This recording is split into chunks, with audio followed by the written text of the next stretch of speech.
2 minutes. قلت واحد 2 minutes هكاك 2 minutes. Ah oui, d'accord.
Professeur, Oui, on peut commencer.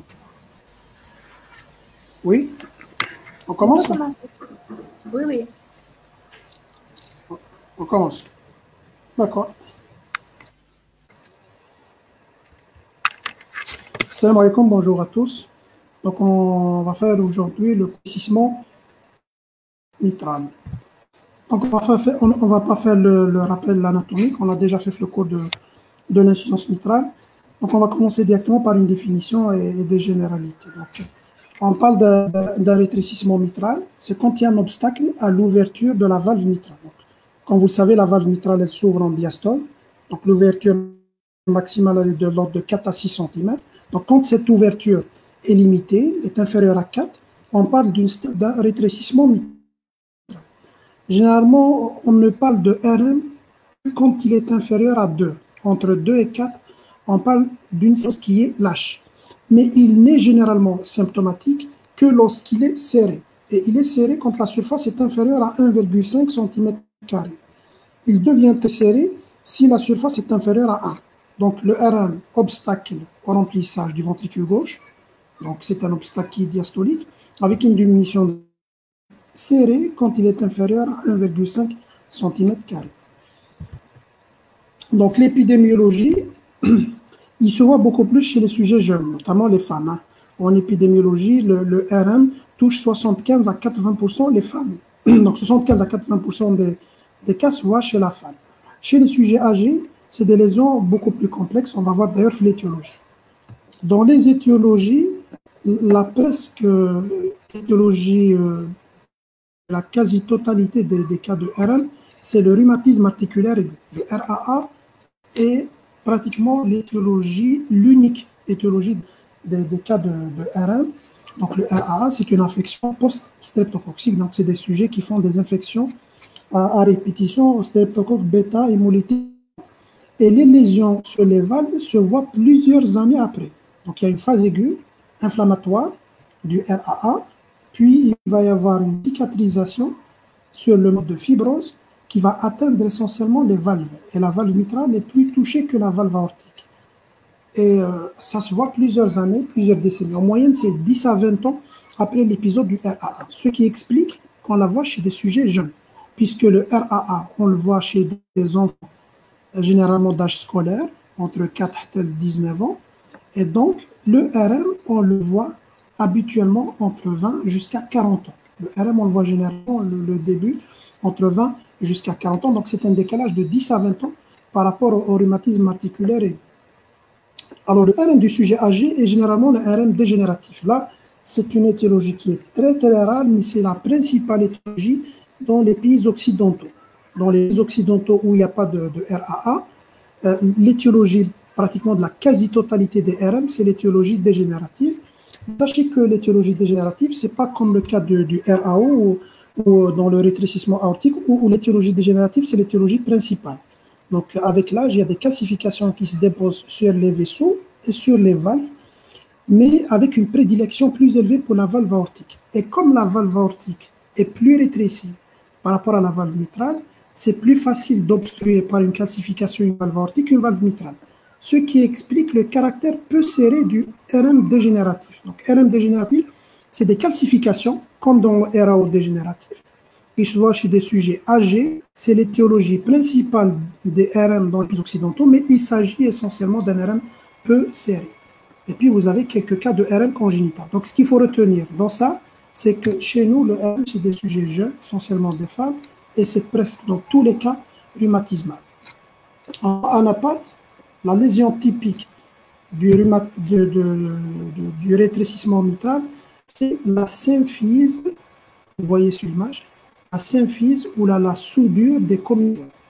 Là, c'est une image d'une valve mitrale atteinte du rhumatisme articulaire aigu. C'est la valve antérieure, et ça, c'est la valve postérieure. Là, normalement, c'est des cul-de-sac. C'est des cul-de-sac qui sont normalement ouverts.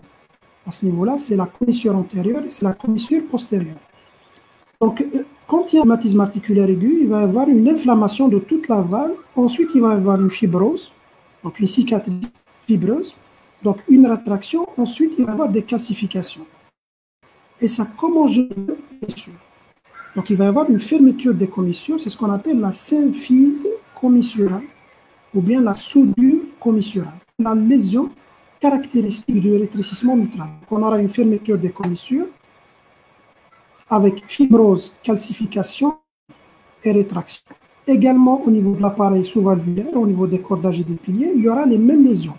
On aura de la fibrose, de la rétraction et des calcifications. Donc, sur le plan anapathe, les mots-clés, il va y avoir une fonction suivie des années après par de la fibrose, de la rétraction et des calcifications.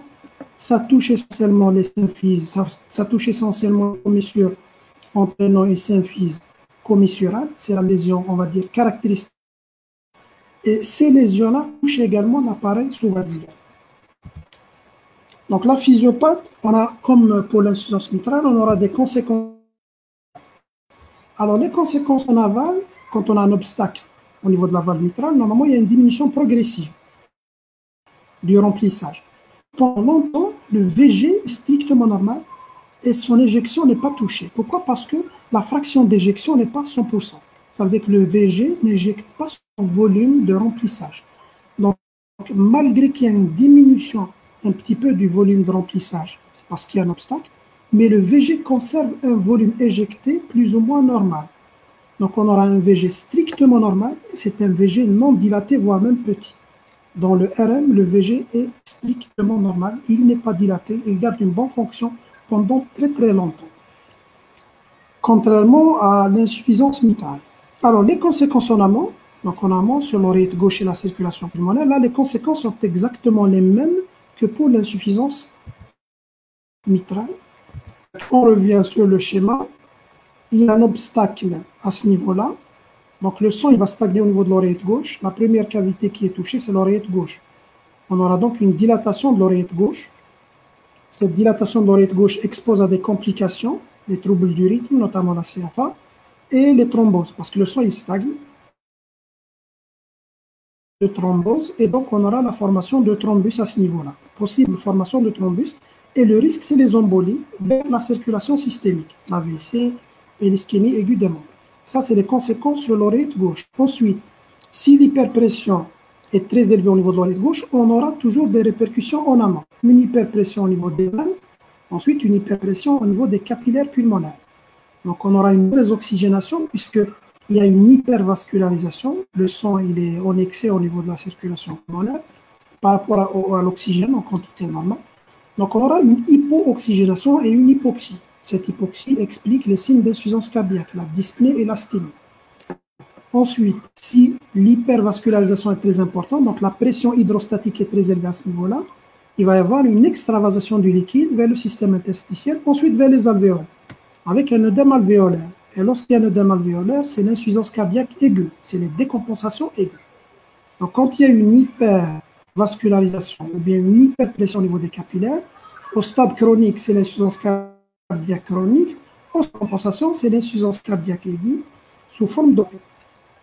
Ensuite, si l'hyperpression est transmise toujours en amont, c'est l'artère pulmonaire. On aura le stade HTAP, hypertension artérielle pulmonaire. D'abord passive, ça veut dire qu'elle est due uniquement à l'excès de liquide.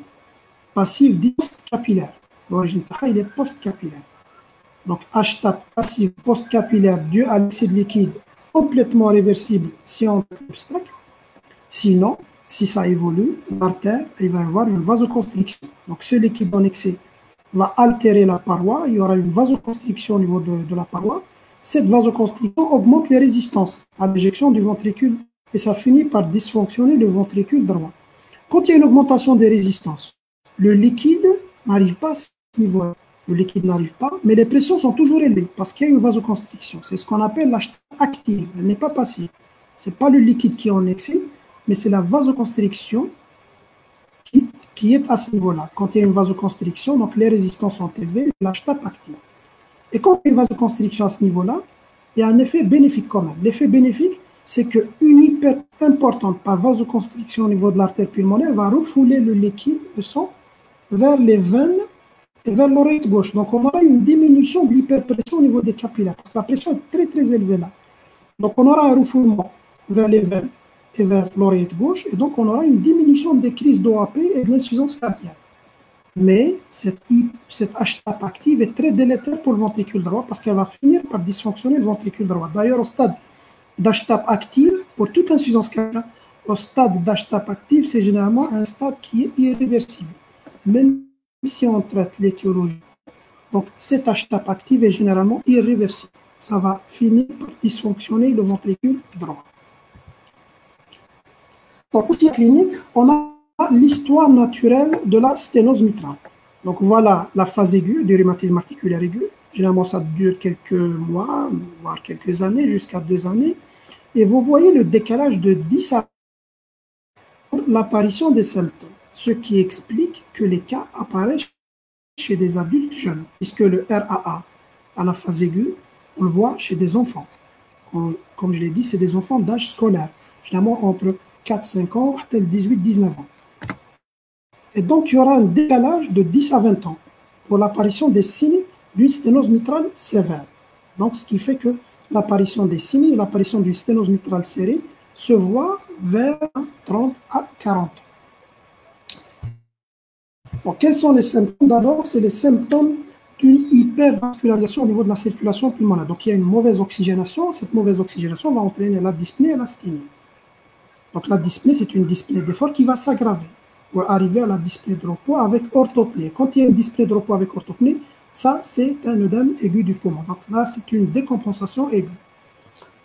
Il faut savoir que la dyspnée est majorée par toute situation, c'est très important de retenir ça, c'est qu'elle est majorée par toute situation qui va augmenter le débit cardiaque, comme la grossesse, une anémie, une infection, une inflammation. Pourquoi toute augmentation du débit cardiaque va s'accompagner d'une augmentation de la dyspnée d'effort? Donc, on revient au schéma. Pour qu'il y ait augmentation du débit cardiaque, il faut qu'il y ait une augmentation du retour veineux. Parce que le débit cardiaque, c'est le ventricule gauche. Donc, il faut qu'il reçoive plus de quantité de sang. Mais le sang du ventricule gauche provient des cavités droites. Donc, il faut d'abord que les cavités droites reçoivent plus de quantité de sang. Donc, il faut qu'il y ait une augmentation du retour veineux à ce niveau-là. Ensuite, le VD va éjecter plus pour arriver à une quantité plus importante de sang au niveau du ventricule gauche. Mais quand il va éjecter une quantité importante, là, le sang est déjà stagné à ce niveau-là. Donc, il va aggraver la stagnation du sang. Parce qu'il y a un obstacle à ce niveau-là. Il y a une hypervascularisation à ce niveau-là. Donc, quand le VD il va éjecter par augmentation du retour veineux une quantité de sang plus importante, le sang il va stagner encore plus au niveau des capillaires pulmonaires et on aura une tendance à l'extravasation du sang et donc à l'œdème interstitiel et à l'œdème alvéolaire. Ce qui explique que toute situation qui augmentent le débit cardiaque. Par exemple, un effort physique, le stress,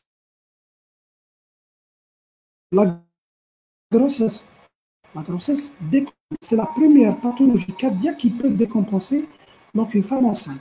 C'est ce qu'on appelle les accidents gravido-cardiaques. Généralement, on les voit le deuxième trimestre, à partir du trimestre. Pourquoi? Parce que le débit cardiaque au cours d'une grossesse, le premier trimestre, il est plus ou moins stable, est plus ou moins normal, mais à partir du deuxième trimestre, il y a une augmentation du débit cardiaque de l'ordre de 4 à 5 fois le débit au début de la grossesse. Donc, comme il y a une augmentation du débit, ce débit va stagner à ce niveau-là et on aura des accidents gravido-cardiaques, surtout au deuxième trimestre. Donc, toute situation qui va augmenter le débit cardiaque va aggraver la stagnation du sang au niveau de la circulation pulmonaire et donc elle peut décompenser le malade. Donc, on aura l'asthénie et la fatigue, toujours par hypoxie, hypoxémie. On aura de l'hémoptysie. L'hémoptysie est expliquée par la stagnation du sang au niveau des capillaires. Donc, il va y avoir une extravasation du sang vers plus de crachat hémoptoïque. D'ailleurs, l'une des principales causes d'hémoptysie chez des sujets jeunes, c'est les valvulopathies mitrales, le rétrécissement et l'insuffisance mitrale. On a les signes d'une dilatation de l'oreille gauche, les palpitations. Quand il y a des palpitations, il faut rechercher les troubles du rythme, notamment la CFA, la fibrillation et les extrasystoles. Il faut chercher également des signes de complications. Des fois, le malade il vient directement avec une embolie. Il vient directement au stade de complications emboliques. Par exemple, c'est un sujet jeune, il vient pour un accident vasculaire cérébral, pour un AVC, ou bien une ischémie aiguë des membres. Donc, il faut chercher une cause embolique. Et comme il faut chercher une cause embolique, on nous demande toujours de faire l'ECG et l'échocardiographie à diagnostiquer des RM serrés à l'occasion d'une complication embolique.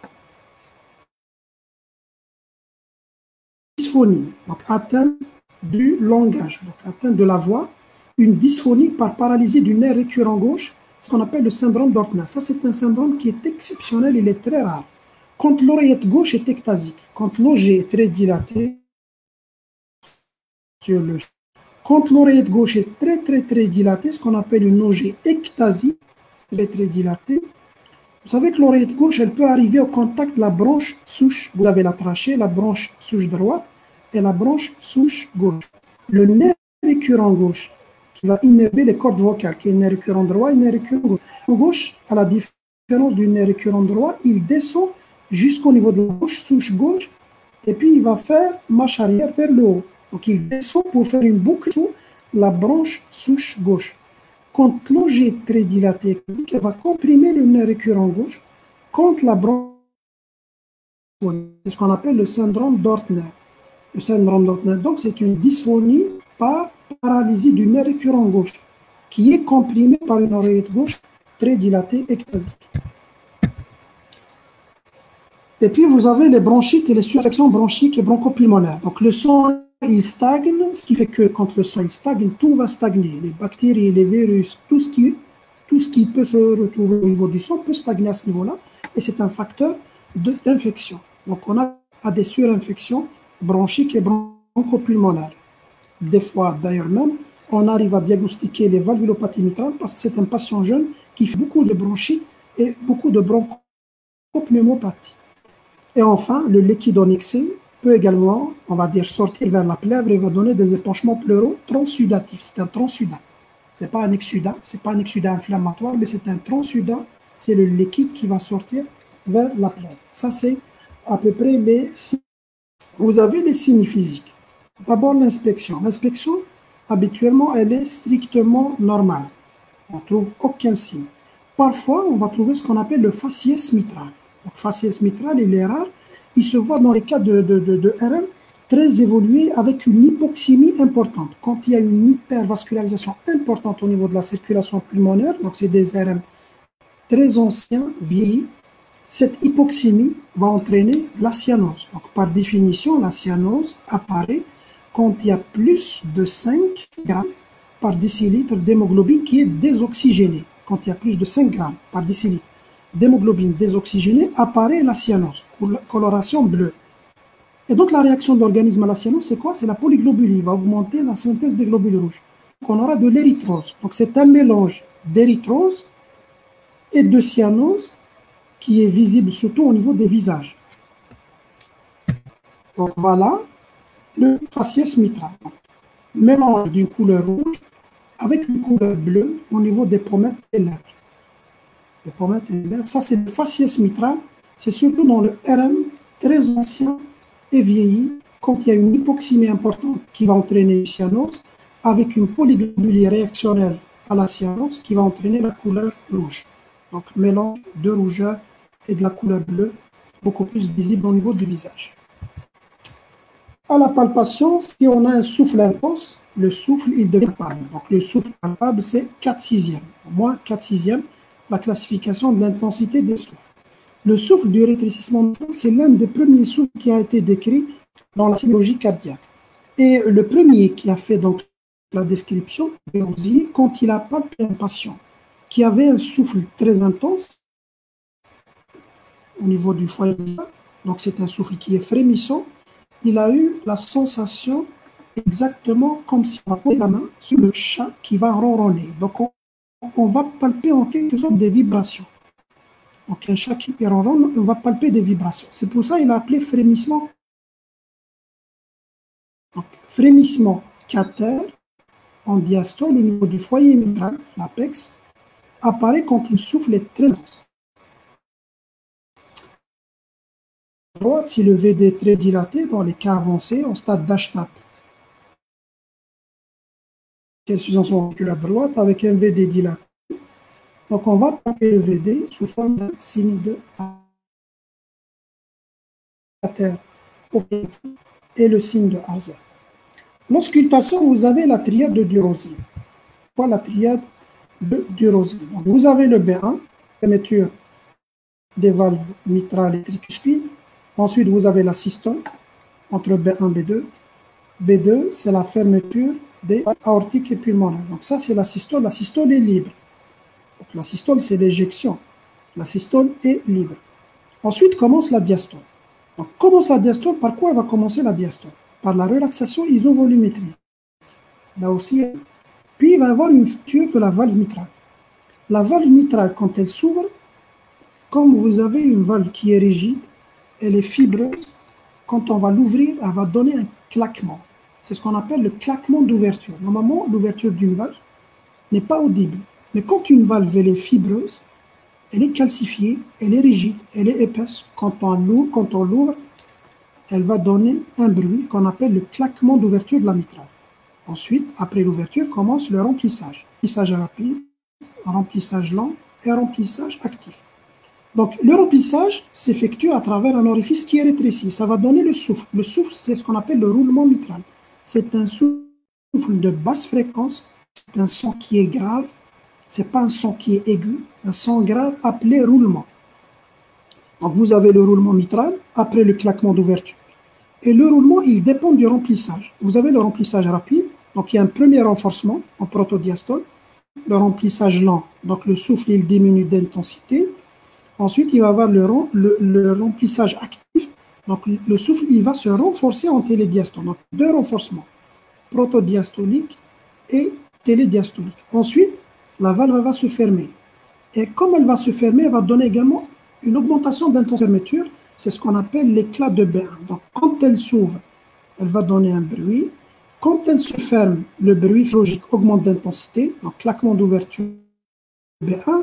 Et entre les deux, le passage du son va donner le souffle, donc le roulement, avec ces deux mouvements protodiastoliques et télédiastoliques. Bien sûr, le roulement, le renforcement télédiastolique disparaît en cas d'ACFA, parce que dans la CFA, il n'y a plus de systole auriculaire, il n'y a plus de remplacement à usage actif, donc on aura la disparition de ce renforcement télédiastolique. Donc, cette triade-là, claquement d'ouverture, roulement diastolique, éclat de B1, c'est ce qu'on appelle l'onomatopée de Durosi ou la triade de Durosi. On l'entend bien sûr au foyer mitral. L'irradiation se fait vers l'apex, donc tout ce qui dépend du foyer mitral, c'est comme ça. Il est apexo-axillaire et la position préférentielle, c'est le décubitus latéral gauche.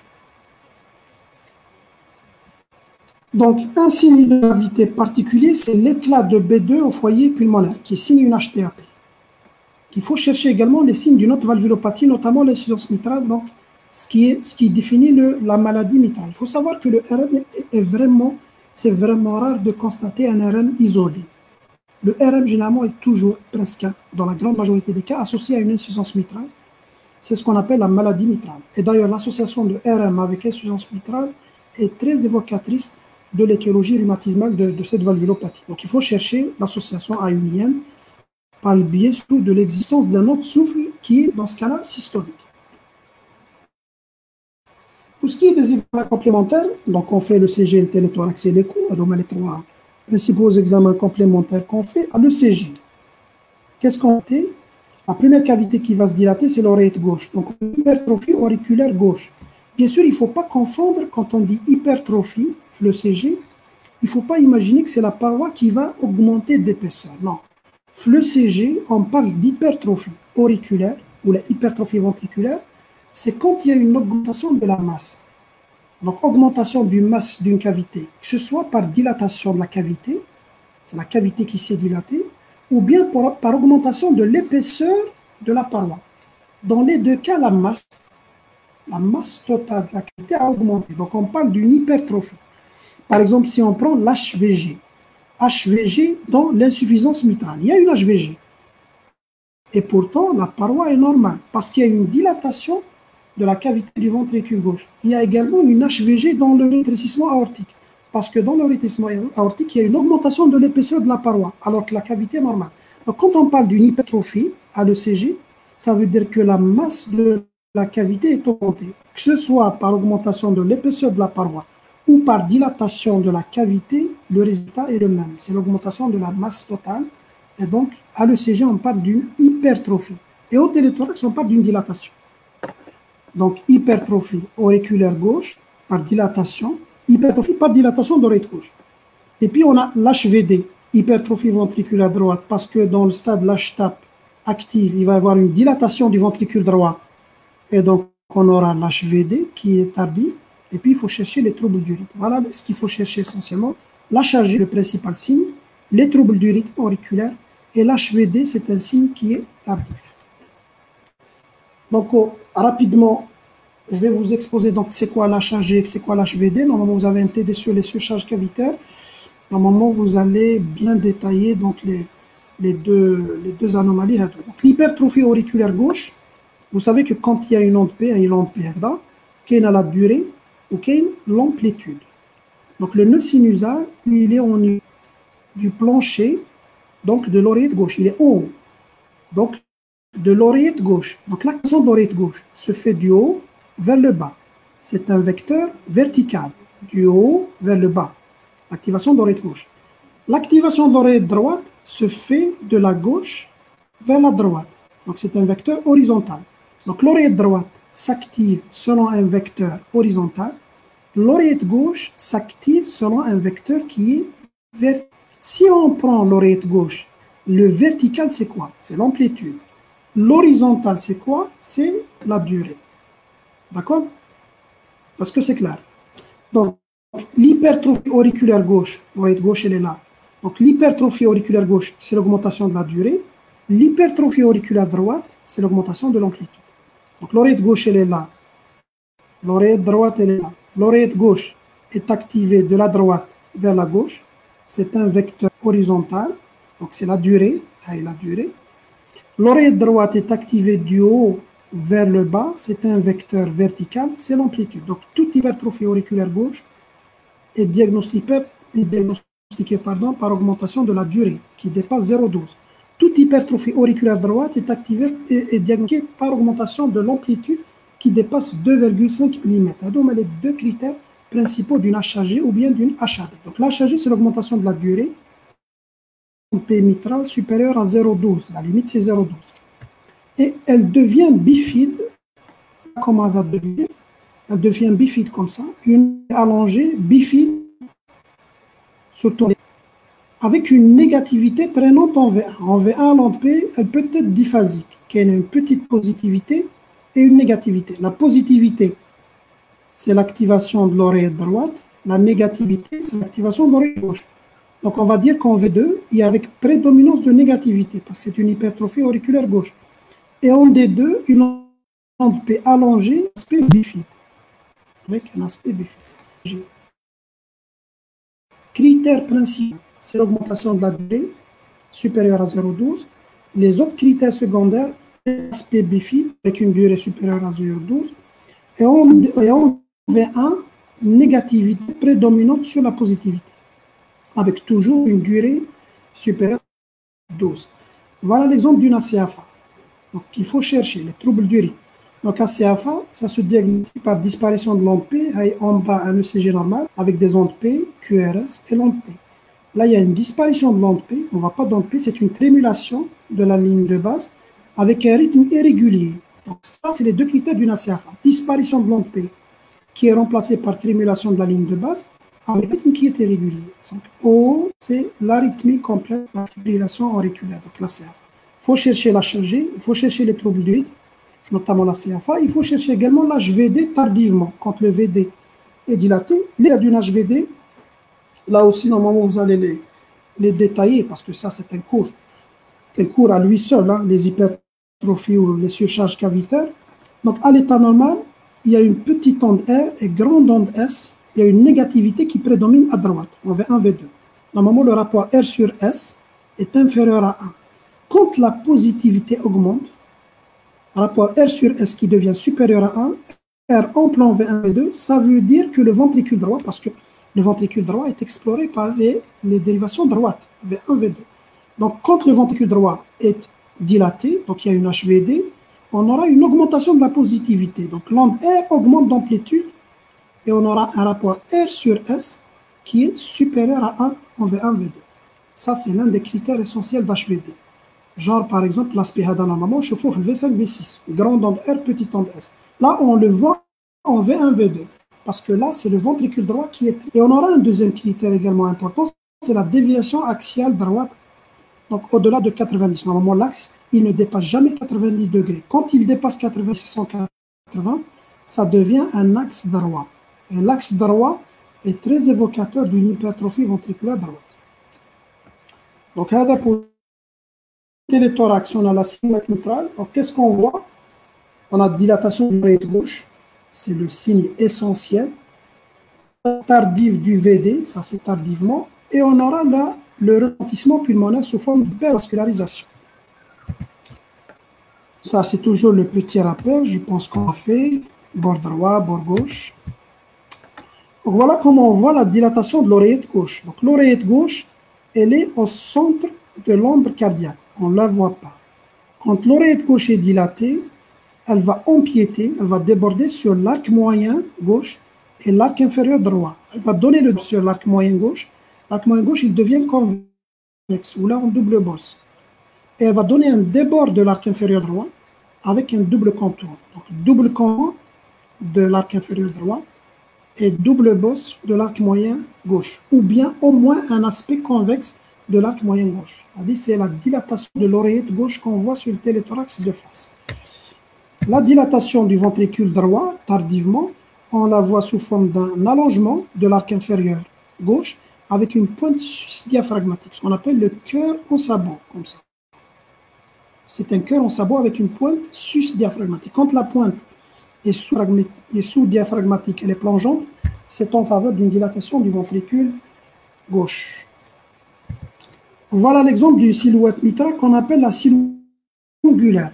Choufou l'arc moyen gauche, comment il est convexe. Normalement, l'arc moyen gauche, il est concave. Quand le moyen gauche, il devient convexe, et là, vous voyez que le contour il est très évident. Voilà. Et vous voyez le deuxième contour. Donc, en double contour de l'arc inférieur droit, avec aspect convexe de l'arc gauche, et vous voyez l'arc inférieur gauche n'est pas allongé. Donc, le VG n'est pas dilaté, le VD n'est pas dilaté. Donc, ça, c'est une qui est dilatée.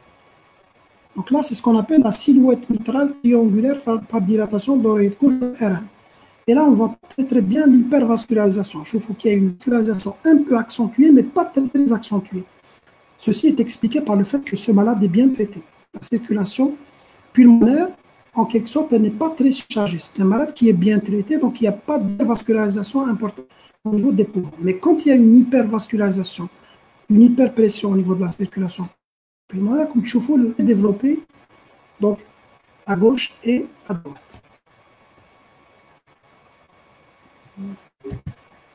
L'échocardiographie, bien sûr, va confirmer le diagnostic, c'est très facile. Le chevaux des valves qui sont épaisses, elles sont fibreuses, on voit des calcifications et surtout, on va quantifier. Qu'est-ce qu'il faut chercher? Deux signes. Dans les sténoses mitrale ou la aortique, c'est toujours deux critères de gravité. Vous avez le gradient et la surface. Donc, quand on calcule la surface mitrale fléco, on la trouve inférieure à 1,5, c'est en faveur du sténose qui est serré. Quand elle est inférieure à 1, elle est très serrée.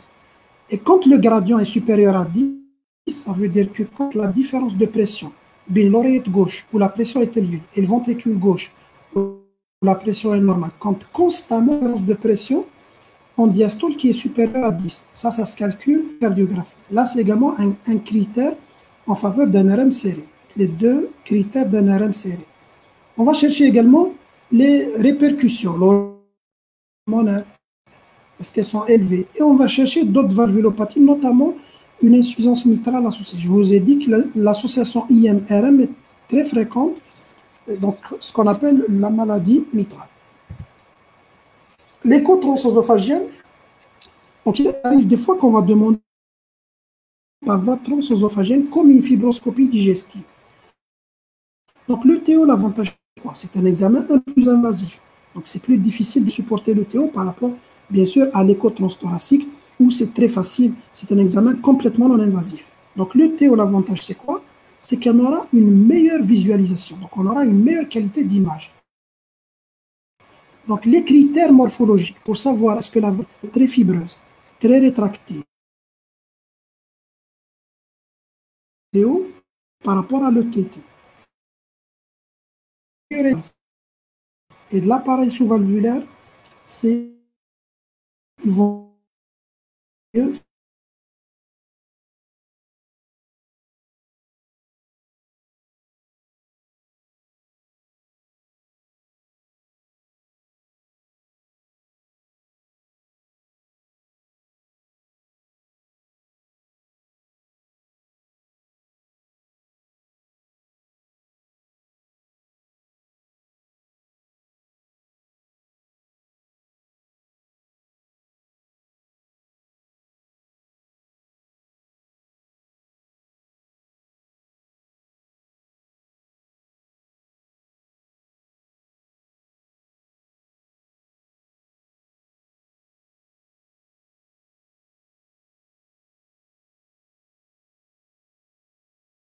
sous-valvulaire. Chaque critère est codé à 4. Donc on aura un score de Wilkins de 4 à 16. C'est pour faire la différence entre une valve très remaniée, très calcifiée, et une valve qui n'est pas très remaniée. Et c'est un critère important pour le choix du traitement. Quand la valve est très remaniée, très calcifiée, très fibreuse, on va choisir un remplacement. Quand elle n'est pas très remaniée, très calcifiée, on peut dilater la valve. 15 scores, surtout à l'ETO, c'est ce qu'on appelle le score de 10. Vous n'êtes pas bien sûr censé connaître ce score, surtout connaître le score de Wilkins, mais pour donc apprendre les scores à dos, non. Donc c'est un score beaucoup plus utilisé à l'ETO, parce que c'est à l'ETO qu'on étudie bien les critères HADO, mobilité de la valve, épaisseur de la valve, calcification de la valve, de l'appareil sous-valvulaire.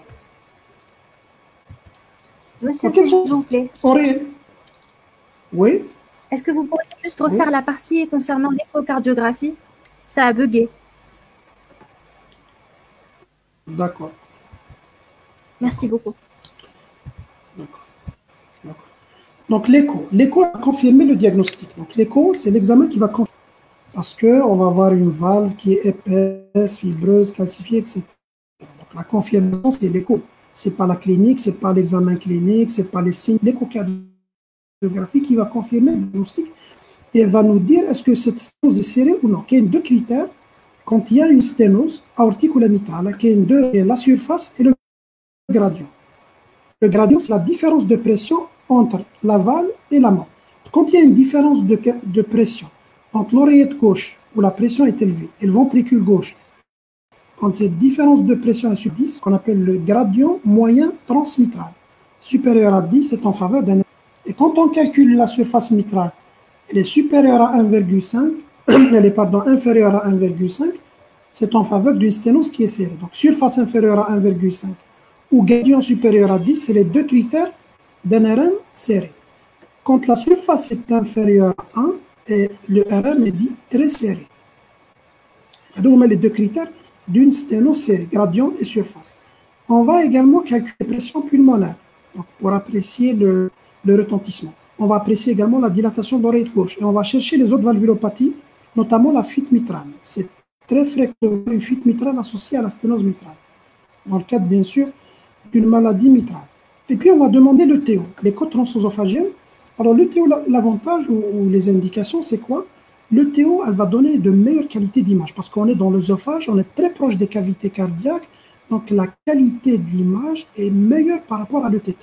Et donc on aura une meilleure étude, les critères morphologiques, l'épaisseur de la valve, la fibrose, les calcifications, la mobilité, on étudie mieux ça à l'ETO par rapport à l'ET. Et on a même un score qui est basé sur les critères morphologiques, on va voir ça, c'est le score de Wilkins. Pour faire la différence qui est très fibreuse, très calcifiée, très rétractée, où il faut un remplacement, et entre une autre valve où il n'y a pas de fibrose importante, il n'y a pas trop de calcification, dans ce cas-là, on va préférer la dilate. Donc les critères morphologiques, la mobilité de la valve, l'épaisseur de la valve, la rétraction, la fibrose, les calcifications sont liées à l'ETO. Donc c'est à l'ETO qu'on va choisir dilate ou remplacement, parce qu'on va étudier mieux la valve à l'ETO par rapport à l'ETT. On va détecter mieux les thrombus, parce que les thrombus sont localisés généralement, ils ne sont pas localisés dans la cavité auriculaire gauche, ils sont localisés dans une petite poche, c'est l'oreille d'oreillette gauche. Donc c'est un petit cul-de-sac qu'on appelle l'auricule gauche. C'est là où le sang vraiment stagne et c'est là où la fréquence des thrombus augmente. Et l'auricule gauche n'est pas du tout, presque il n'est pas du tout visible à l'ETT, à l'écho transthoracique. Donc c'est à l'ETO, à l'écho transœsophagienne, qu'on voit mieux les thrombus. Et donc il y a une meilleure détection. Donc un patient qui vous fait par exemple une embolie cérébrale, il a fait un AVC, pour chercher des thrombus au niveau de l'oreillette gauche, il vaut mieux demander l'ETO, parce que l'ETO, elle va mieux détecter les thrombus au niveau de l'oreillette gauche. Donc, voilà par exemple le score de Wilkins. Je vous ai dit que vous n'êtes pas censé donc, connaître par détail le score, mais sachez que quel est le score de Wilkins, il est surtout à l'ETO. Il se base sur la mobilité de la valve, l'épaisseur de la valve, les calcifications et l'état de l'appareil sous-valvulaire. Donc chaque critère est coté de 1 à 4. On fait la différence, inférieur 8 supérieur à 8. Donc quand la valve est très maniée, très calcifiée, etc., supérieur à 8, qui a le score supérieur à 8, c'est en faveur d'une valve très calcifiée, épaisse, etc. Ça, c'est en faveur d'un remplacement, remplacer la valve. Mais quand c'est inférieur à 4, à 8, pardon, dans ce cas-là, la valve n'est pas très remaniée, n'est pas très calcifiée, et dans ce cas-là, on peut tenter la dilatation mitrale. Vous avez les complications. Les complications, c'est très facile. L'oreillette gauche dilatée expose à des troubles du rythme, c'est la principale complication, notamment la CFA. Et vous avez les thromboses et les embolies, qu'on a parlé de cela également. Vous avez les complications pleuropulmonaires hémodynamiques par hyperpression au niveau de la circulation pulmonaire. Vous avez les dyspnées qui s'aggravent, l'OAP, l'épanchement, HTAP, et chez la femme, des accidents gravido-cardiaques. Et enfin, la phase terminale, vous avez la défaillance cardiaque droite.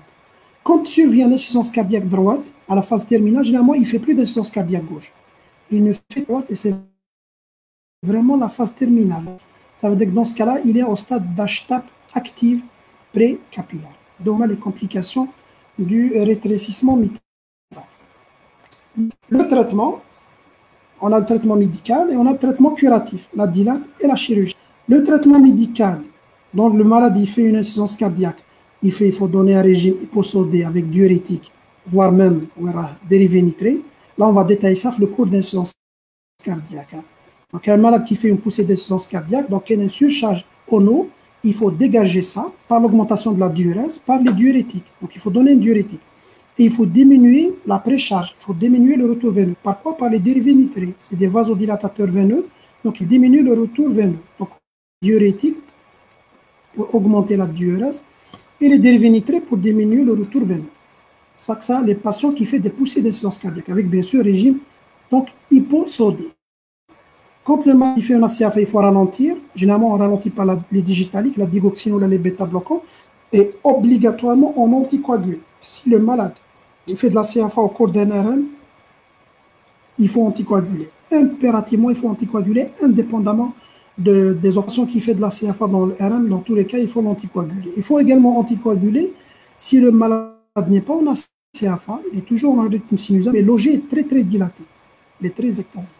À peu près, c'est ça le traitement médical. C'est le traitement des complications de l'insuffisance cardiaque avec les diurétiques dérivés nitrés et le régime. Et le traitement de la CFA, il faut la ralentir, il faut l'anticoaguler.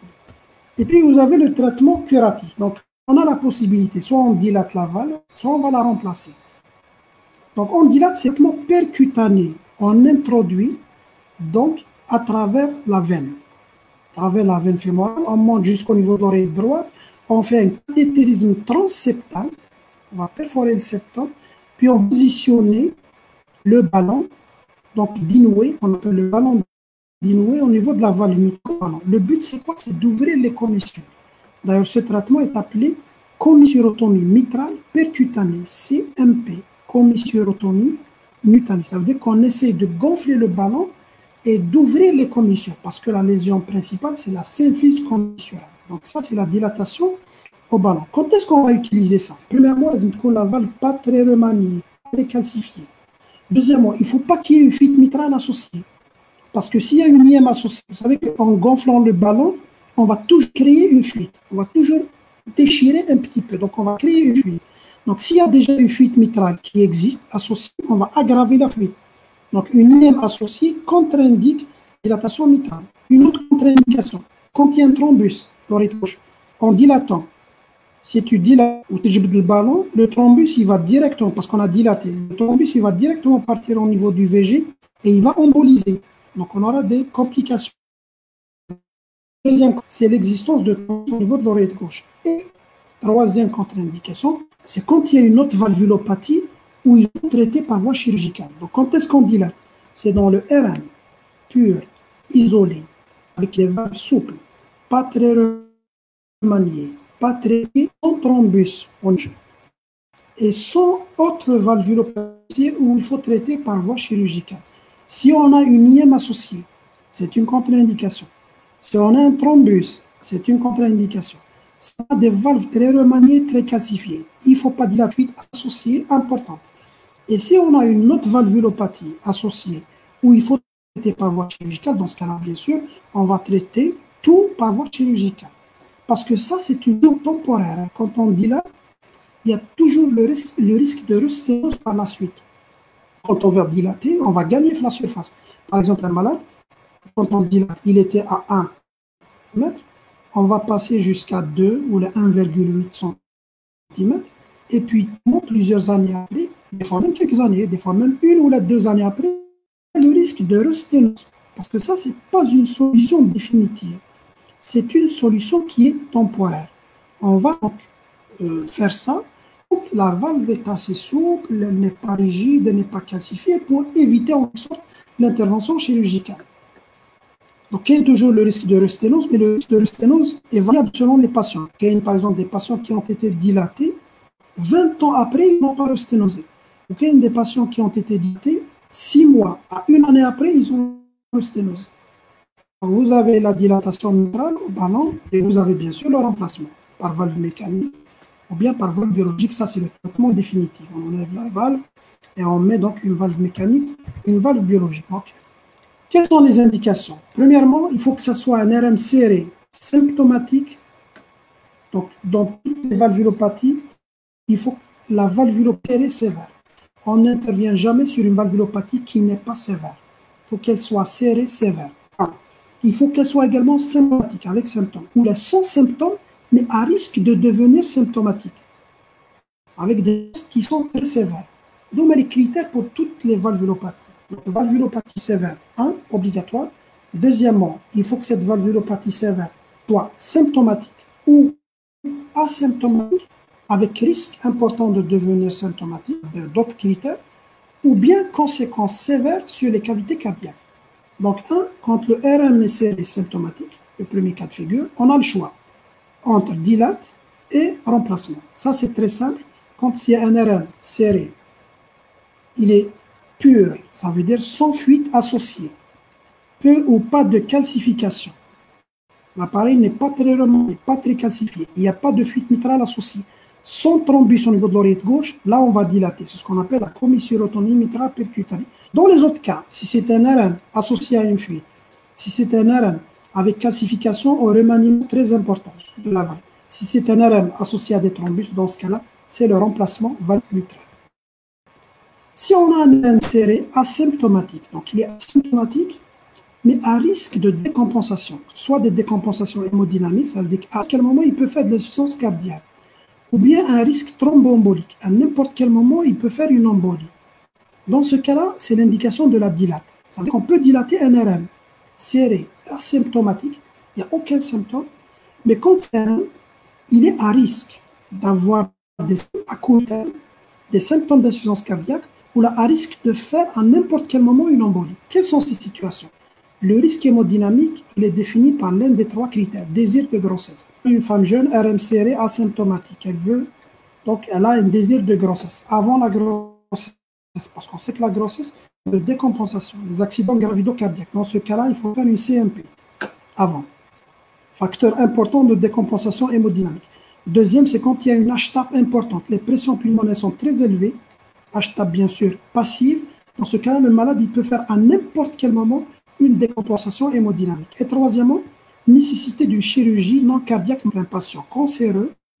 Il faut une chirurgie de cancer alors qu'il a un RM serré asymptomatique. Si on l'opère, on sait que la période opératoire peut dépenser le malade et donc le malade il est à haut risque hémodynamique. Donc nécessité d'une chirurgie majeure, désir de grossesse ou HTAP. C'est le haut risque hémodynamique. Le haut risque embolique, c'est quoi?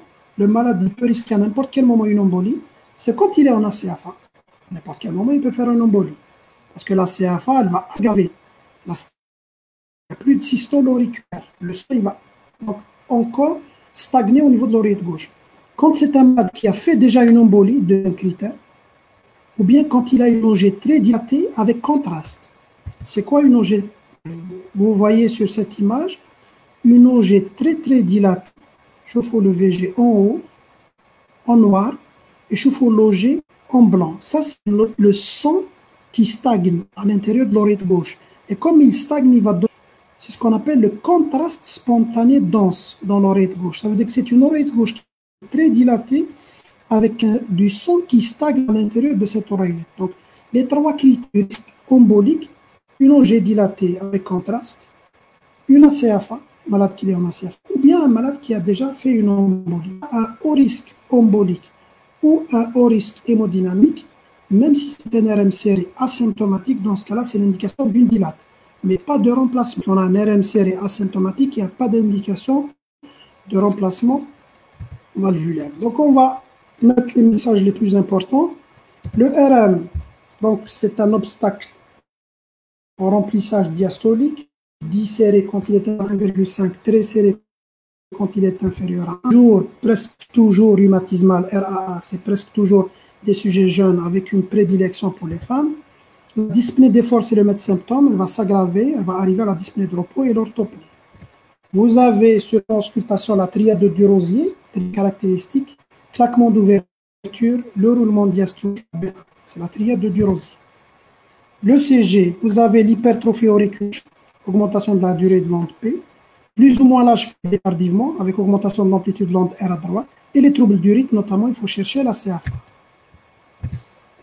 Sur le plan téléthorax, vous avez la silhouette mitrale triangulaire par dilatation de l'oreille gauche, arc moyen gauche convexe ou bien en double bosse, arc inférieur droit en double contour. Et vous avez l'hypervascularisation pulmonaire, donc le retentissement pulmonaire. L'échocardiographie, 1, va confirmer le diagnostic, évalue le degré de la sténose, les deux critères, le gradient et la surface. Et oriente le type par le score de Wilkins, surtout à l'ETO. L'état de la valve, les calcifications, la fibrose, l'épaisseur, etc. C'est beaucoup plus à l'échographie œsophagienne. Donc, le traitement médical, la CFA, il faut anticoaguler dans tous les cas, plus ou moins traitement ralentisseur, si le malade est rapide. Si le malade fait de l'insuffisance cardiaque, plus ou moins digoxine, si le malade est rapide. Sinon, on n'intervient que dans le RM serré symptomatique ou asymptomatique avec risque. Dans le RM serré symptomatique, on remplace si la valve très fibreuse, très calcifiée, très remaniée. Si la valve n'est pas très remaniée, n'est pas très calcifiée, c'est un RM pur, sans IM associé, et sans thrombus au niveau de l'oreille gauche, on essaye la dilatation mitrale. Donc la CMP, c'est la commissurotomie mitrale. Donc on ouvre les commissures percutanées, sans ouvrir la cage thoracique. Dans les autres cas, le RM serré asymptomatique, mais à risque hémodynamique, je finis les 3 situations à risque hémodynamique, début de grossesse, H-TAP majeur et nécessité d'une chirurgie majeure extracardiaque, ou le haut risque thromboembolique, malade il est en ACFA, il a déjà fait une embolie, ou bien il a une OG très dilatée. Dans ce cas-là, on va dilater le malade. C'est une indication de la dilatation. Voilà, je pense qu'on a fait le tour de la question. Donc, s'il y a des questions, on va répondre aux questions.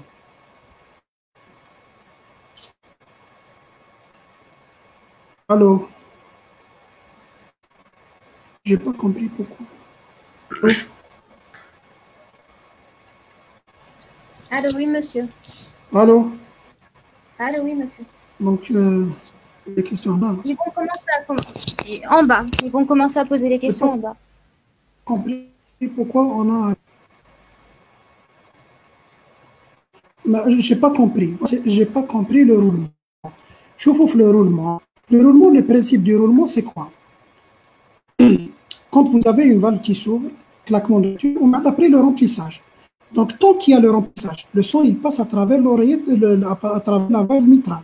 C'est une valve mitrale qui est sténosée. Donc, quand il va passer à travers une valve sténosée, il met le souffle. Donc, c'est un souffle qui va garder pendant toute la durée du remplissage. Le remplissage qui est 3 phases rapides, remplissage lent, au milieu, et remplissage actif. C'est la systole auriculaire. Bien sûr, plus la quantité de remplissage est importante, plus le souffle sera intense. Donc, il est maximal au début, au cours du remplissage rapide, puis il va diminuer au cours du remplissage lent, puis il va augmenter vers la fin. Donc parce que c'est la systole, c'est le remplissage actif. Il y a 2 phases de remplissage importantes. Remplissage rapide et remplissage actif. Donc il y a 2 pics du stratodiastolique au cours du remplissage rapide et le pic télédiastolique au cours du remplissage actif. En absence d'ACFA avec une dilation de l'OG. Est-ce qu'on anticoagule à dose préventive ou à dose curative? Premièrement, il n'y a pas d'indication à dose préventive. RM, il n'y a pas d'indication à dose préventive. Soit on va anticoaguler à dose curative, soit on n'anticoagule pas. Dans les recommandations, en cas de RM, au moins modéré, même modéré ou sévère, en présence d'une ACFA, ça c'est l'anticoagulation systématique. Mais si le RM n'est pas en ACFA et l'OG est dilaté, dans les recommandations toujours, il dit que c'est d'une divergence d'opinion. Ça veut dire que les auteurs ne sont pas tous d'accord. Mais quand l'OG est dilaté, généralement c'est un consensus. Parce que il y a une étude qui prouve que l'oreillette gauche est très dilatée en absence d'ACFA, le risque embolique en pratique, si l'OG est dilaté, surtout plus elle est dilatée, plus le risque est important. Si l'OG est dilaté, on anticoagule. Donc, sur le plan pratique, généralement, on anticoagule le RM avec une OG très dilatée, même s'il n'est pas en ACFA. Mais si on suit scientifique, il n'y a pas assez de preuves scientifiques en absence d'ACFA pour anticoaguler un RM. Je n'ai pas compris les contre-indications à la dilatation. Donc, la dilatation, pour dilater, qu'est-ce qu'il faut?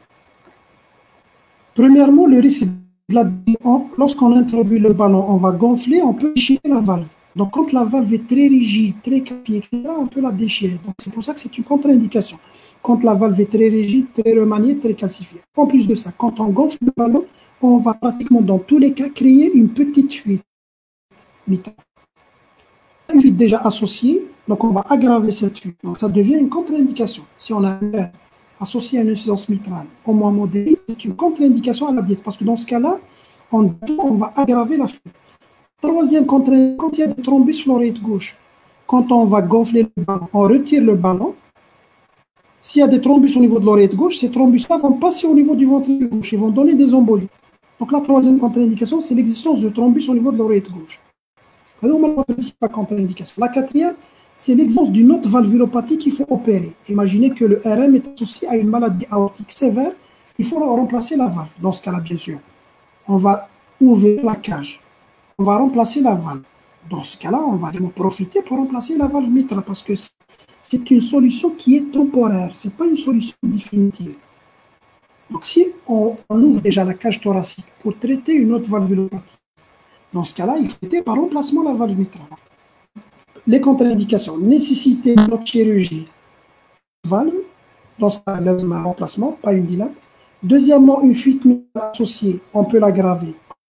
Contre-indication, risque de thrombus, dans ce cas-là, ça contre-indique parce qu'il y a le risque embolique.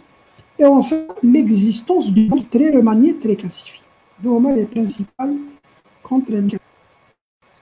Dans la physiopathe, le VG assure toujours un débit normal, sinon est-ce qu'on aura un prolongement?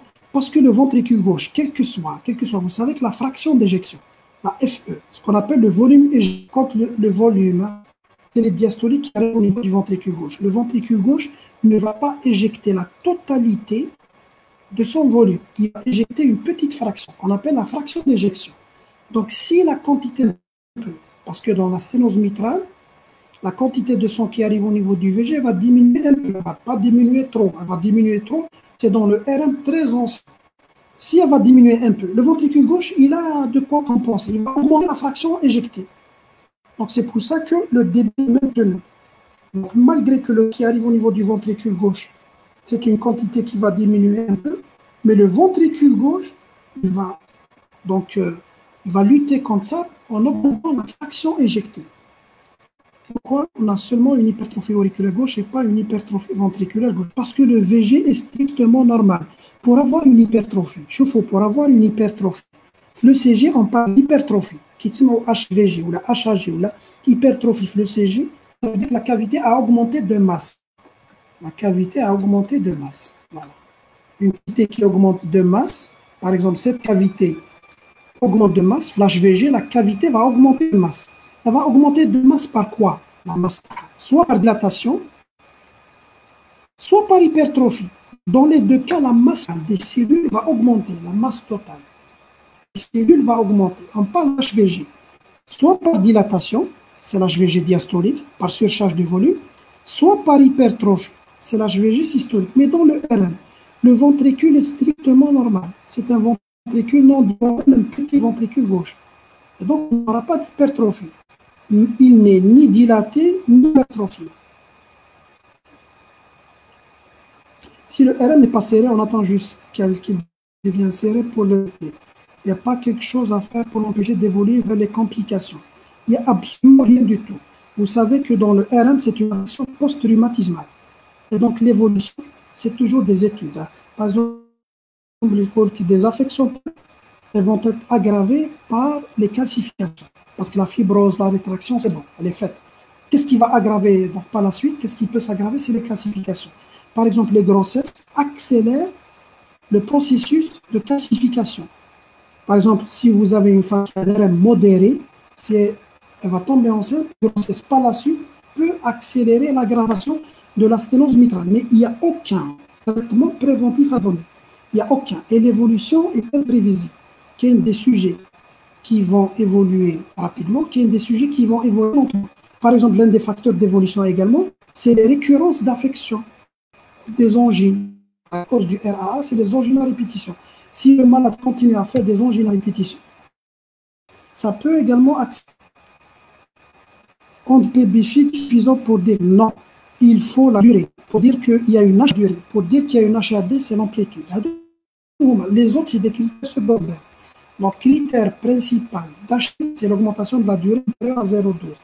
Critère principal d'HAD, c'est l'augmentation de l'amplitude qui passe 2,5 mm. Ensuite, vous avez critère supplémentaire. Je n'ai pas besoin en allemand. Est-ce que vous pouvez ajouter en allemand? Donc, en amont, quand il y a une sténose mitrale à ce niveau-là, il va y avoir une hyperpression sur l'oreillette gauche. Donc, la première cavité qui va se charger, c'est l'oreillette gauche. Donc, l'oreillette gauche, elle va dilater. Donc, stagnation du sang expose à des troubles du rythme, la CFA, et des thromboses.